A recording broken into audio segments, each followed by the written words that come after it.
នេះគឺជាលទ្ធផលវះគិះទឹកស្លាក់6ខែមុនចឹងកាលពី6ខែមុនអូនមកវះគិះទឹកស្លាក់បើមានគិះទឹកស្លាក់គឺភាគច្រើនមិនឈឺហើយក៏មិនរំខានអីដែរគិះទឹកស្លាក់គឺគល់នៅក្នុងស្រោមទឹកស្លាក់តែម្ដងមិនមែននៅខាងក្រៅទេចឹងបើសិនជាគិះនឹងធំទៅគួរតែយកចេញដើម្បីការពារទៅ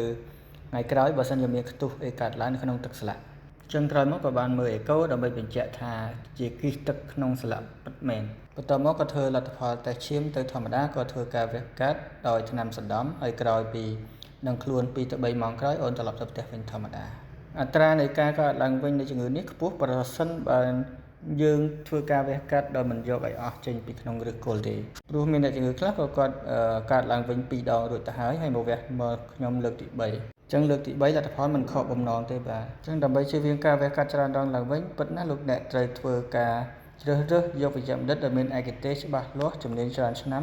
បទពិសោធន៍ធ្វើការវះកាត់ផ្ទាល់តែម្ដងចឹងបើមានបញ្ហានេះតាក់ទងមួយខ្ញុំបាទដុកទ័រលីឯកទេសវះកាត់រយៈពេល19ឆ្នាំមកហើយតែតាក់ទងតាមអាស័យដ្ឋាននិងលេខទូរស័ព្ទដូចខាងលើ